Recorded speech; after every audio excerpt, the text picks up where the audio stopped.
барои риояи қоидаҳои ҳаракат дар роҳ маддаташ штраф дорум наспоридам. аз байн се гузашт. Аввалаш ки ба ана ҳамон корфармое ки шуморо ба кор қабул кардагиай. Салом тамошобинони барномаҳои Сорбон Сафаров. Информатсияи нав пешкаши шумо мегардонем, бо диққат гӯш кунед ва ба дигарорам равон кунед.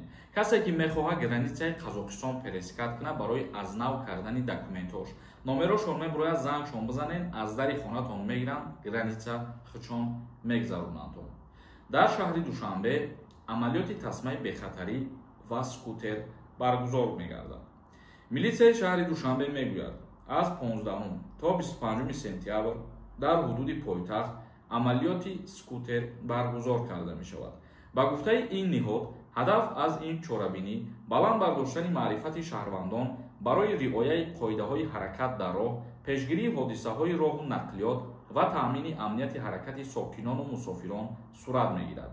Дар доираи ин чорабинӣ, кормандони милисия ба риояи ҳатмии истифодаи тасмаи бехатарӣ аз ҷониби ронандагон ва мусофирон, ҳамчунин ба қоидаҳои истифодаи скутерҳо таваҷҷӯҳи махсус зоҳир карда мешавад.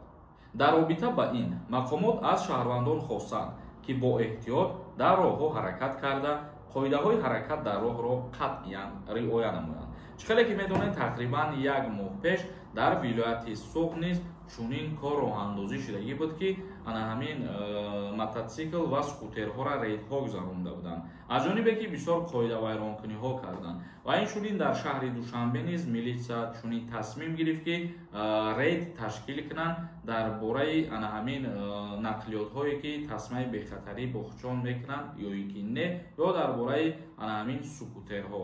Ба ҳамин хотир бояд ки ҳама қонуну қоидаҳои роҳа хуб ва бо эҳтиёт риоя кунед, то ба қоидавайронкуниҳо мо шумо роҳ натиҳем. То 25 сентябр ин рейд и амалиёт идома меёбад.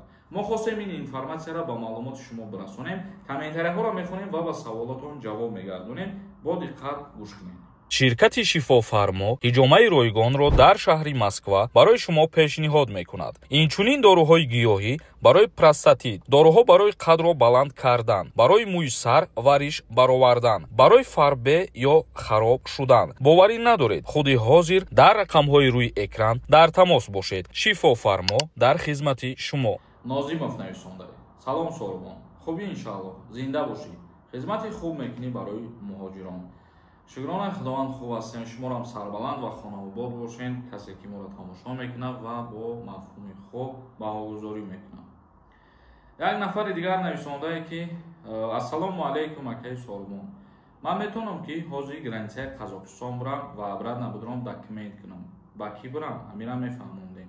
Бисёр ба граница сафар кардан аз ҳамон ронандаҳо вобастагӣ дорад. Шумо бо ронандаҳо мақсад суҳбат мекунед, ва ба шумо ки гарантия доданд ки мегзаронанд ба даста, баъд метавонед сафар кунед биред. Мақсад метавонед ҳамин одамое ки мо тавсиятро метиҳем, қатъиян бо як бор суҳбат кунед. Як нафари дигар нависонда: салом додарҷон, аллоҳ нигаҳбонат бошад. Ман дута штраф дорам, наспоридам. Аз байн се гузашт. Ман метавонам граница бигзарам. се чӣ гузашт дар назар доред? Шумо зиёда аз дута штраф агар ки бикунед дар 1 сол дар Русия, баъд номи шумо метавонад ки дар рӯйхати сиёҳи зери таҳти назорат ворид бишавад. Яъне ки ҳозир метавонед ва ҳатман ки ӯ ҷаримаҳоро бояд пардохт бикунед. Як нафари дигар нависонда: салому алайкум акаи Сорбон. Ман дар моҳи май патент гирифтам, лекин дар моҳи август сӯхтае. Ҳозир ман дар Тоҷикистонам. Чанд қапас равам Россия. Патент карда тонам. Агар аннулировад шиданша дар назар дошта бошед, вақте ки патент аннулировад мешавад, шумо то муддати 1 сол патент гирифта наметавонед. ин чиза ба назар бигиред. Шоҳин нависонда: бародар Сорбон, саломат бошӣ. Раҳмат барои хизматҳоят.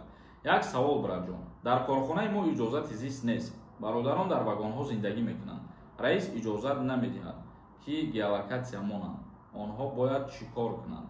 дар ана ҳамин масъала вақте ки шумо дар мисол вагонҳо дар дигар ҷойҳое ки зиндагонӣ мекунед, аввалаш ки ба ана ҳамон корфармое ки шуморо ба кор қабул кардагиай пешниҳод кунед ки ба шумо шартномаи меҳнатӣ кунанд. Шартномаи меҳнатӣ ки баста мисол корхонаҳо ҳастанд ки ба ҷои хоб таъмин мекунанд. вақте ки ба ҷои хоб таъмин кард, дар инҷа корфармо уҳдадор мешавад ки мақсад регистратсияи шуморо ба қайд бигзорад, дар ҷое ки шуморо кор фармондесаю ба ҷои хоб таъминтон кардесай. як нафари дигар нависондаи салом акаи Сорбон. аз як оила 4 нафар хизмат кардагӣ бошад. боз мебаранд. аз ҳамон оила 7 нафар ҳастанд. илтимос ҷавоб диҳед. пешакӣ 1000 раҳмат. бале, ин дахолат надорад 2 нафар хизмат карда ё 4 нафар карда ва хизмат сафарбар карда мешавад. як нафари дигар нависондаи ассалому алайкум акаи Сорбон.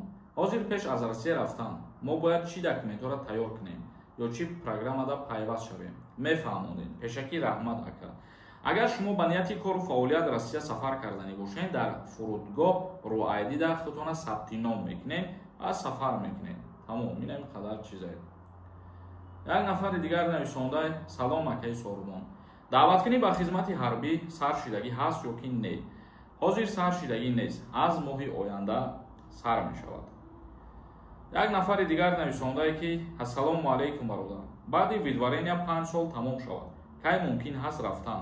чанд каса пурсидам мегӯянд ки баъди 3 моҳ мешавад рафта ба эрф.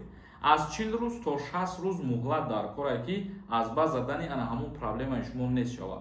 дар ҳамин ҳолат шумо баъдан метавонед ки сафар кунед. ё вақте ки депортона мекунанд, мисол ҷариматона мекунанд, ҳама корубор вақти ба охир расиданшам ё пеш аз ба охир расиданшам ҳамин муҳлатҳоро дорад ки дар бас задани сахранӣ шавад ё аз бас задани удалӣ шавад. зинда ва сарбаланд бошен. барномаи имрӯзамона ҷамъбаст мекунем.